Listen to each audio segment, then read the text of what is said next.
So I'm sitting here with Scott McWatt. How are you feeling today? I'm really good. How are you? Yeah, I mean, it's not very sunny, but it's I'm used to pretty this good weather. for... You're used to this? I'm from Glasgow, so this is. Oh, this is good. I mean, there's a bit of blue sky at least. You know, Yeah. I'm a half glass full kind of guy. So there's scope for sunshine. There's blue sky that you can see through the cloud, but every day.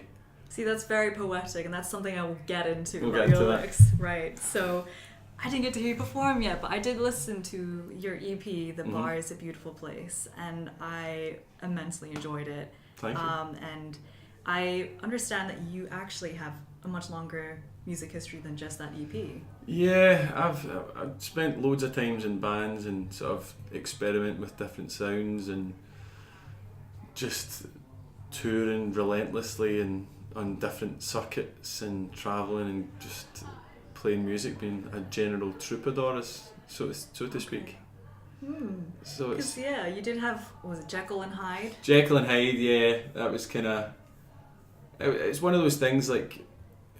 I always find that songs and albums and music are a sort of caption of where you are, and then in an environment now where everything's online, and everything can be captured not physically but digitally, and in some sort of the internet, some sort of wasteland, if you like. Okay. There's lots of things there that I mean, like anyone, I mean, there's probably millions of people that have Facebook pictures or pictures that they posted and then deleted, but are somewhere in the ether, just sort of roaming around. In the cloud. Yeah, and the cloud, that big cloud somewhere, that big digital cloud.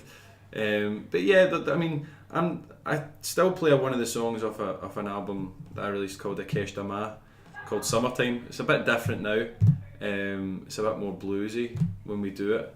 But yeah, Jekyll and Hyde, Akesh Dama, that was a sort of period in my life where I was trying to figure out, I'd been in lots of bands, and I was trying to really sort of figure out where I was as a musician after taking into account influences and things in my life, and I really kind of just went, right, okay, let's just scratch that and let's write some songs and then go and work with a Grammy Award winning producer and see what happens.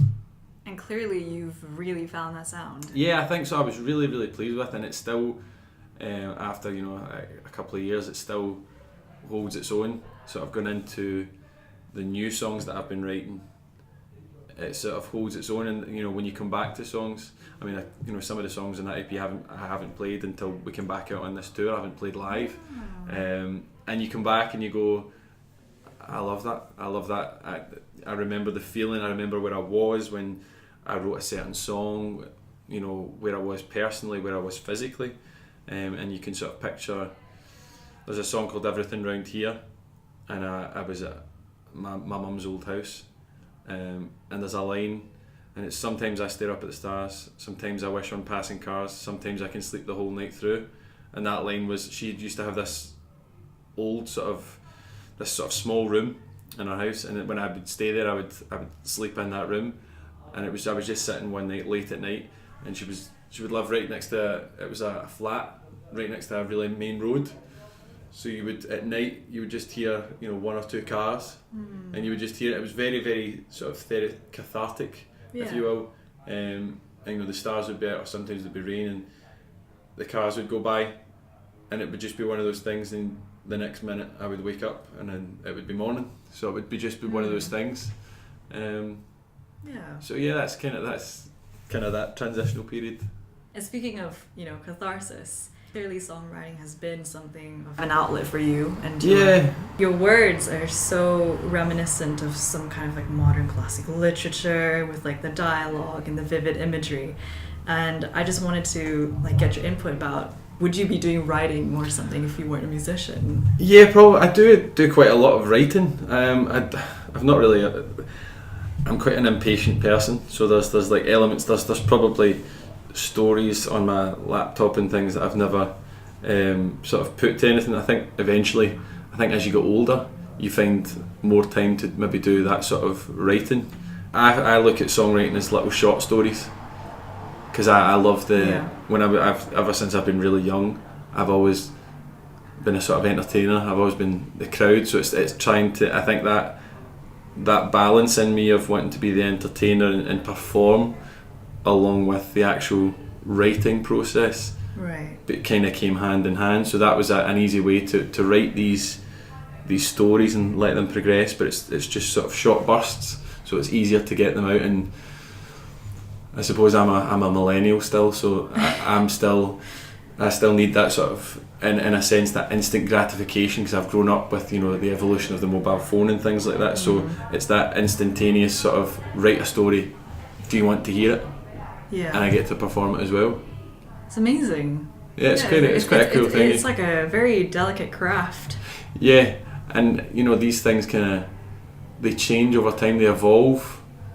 I always find that songs evolve as you get older. You know, you go back to them and you're like, "Ah, I love that," and you kind of change and tweak little things when you do it live, because a recording's like, I think like a song recording's like a tattoo. You'll get a tattoo and you might touch it up at different points in your life depending where you are, but that tattoo will always be a part of you. I always find, and that's the kind of way that I look at songs and songwriting and, you know, creativity. So when you write songs and you look back on them, obviously you evolve as a person and thus a musician. Yeah. Do you look back at songs and they've changed meanings to you? Yes, especially as you evolve in a person and even sort of moving into different relationships or different points in your life where certain things become more important than others. I think gradually as you get older you develop more of an affinity with the simple things, the simplicity of, you know, different things in life. You know, I live with my partner and 3 kids, and I find, you know, just pure happiness and pure contentment in the simplicity of some of the things that the kids just come out with. Yeah. Something I would never have, I mean, even a few years ago, being in a different mindset and a different position, something I never would have thought I would have found such enjoyment and such happiness and pure contentment in the same way that I do when I perform music. I think I'd always kind of search for something that gave me that sense of, you know, a kind of boat just sort of swaying on the sea and the wind, just that pure contentment of just, this is beautiful. I love where I'm at in this moment. Yeah. So when you say like you have evolved as a person, musically, do you think, you know, this whole kind of transcendence into something that's just like a boat swaying and whatnot, do you think, you know, does that reflect in your music you write now? I think so. I think as you develop, you know, your influences and your tastes change, and physically as a person, you know, your cells change every 7 years, so you'd sort of regenerate as a person, to use a Doctor Who wording. I think still keep the core of yourself, your personality. It's just, I think the more you travel, the more you evolve as a person. It's always going to influence everything in your life. It's always going to influence, and I think music, you know, there's always that part of me that just likes to get out with the band and just totally rock out. I mean, I'd see bands, and I went to see Tom Petty just before he passed in Hyde Park last year, and that man was still rocking right to the end. And I just look, you know, people like Mick Jagger, Keith Richards, like these guys are still touring and still loving what they do. And I always think, you know, when I listen to certain songs that I've got, could I see myself playing that when I'm 70? Hell yeah. I could see myself doing it, and I love that feeling with those songs, and they will change meaning, just like, you know, the first time you read The Great Gatsby or The Old Man and the Sea or these great classic books, you read them and the first time you take something from them, and then the next time you read them when you're a few years older, you're like, oh, let me go back and reread that, and you take something totally different. And I love that about stories and even people, your relationships with people, and I love that. It's just such a pure, you know, to quote Robin Williams in the Dead Poets Society, you know, like poetry, art, these are the things that we are alive for. Like all the other things are noble pursuits and they maintain life, but we are kept alive to enjoy and see the beauty in all these amazing things. Yeah, you really do have like a core and a very strong sense of what you want to do, your intentions with music, and you understand that your journey through life is integrated very much with your craft. And I think that's such a beautiful way to sort of, and a beautiful advice as well for other people, I guess, who want to get into the industry. So I was going to ask you, what you want your listeners or people to take away from your music. Music is one of those things. It transcends personality, it transcends opinion. It's one of the most pure things in this world, in this universe, in this journey that we all take. You go back to most recently when Bohemian Rhapsody came out, and everybody's going back to that point when Queen performed at Live Aid. And I wasn't alive to see it, but I remember being told about it, and then the first time that I actually watched it thinking, that's pure magic. And that's what that is. That's encapsulating, over 1 billion people in the world at one time, regardless of race, religion, political opinion, anything. Everyone watched that concert and everyone felt a different way, but took something from that. Because it was all for for the one cause, and I think that's a beautiful thing, and a testament to the memory of Freddie Mercury and how great a performer he was. It really does just show how great a person he was, and just how music transcends. So to get back to the original question, I just hope they can take something positive from it. I just hope anybody who listens, takes even if they don't take anything, if they hum the melody or just enjoy it or don't, or just it's everyone's journey is different, so you're not going to please everyone. No. But just take whatever you want from it. If you can take something from it, great. If not, then have a great day and move on to something that might give you something. It's one of those things. We're here for a good time, not a long time.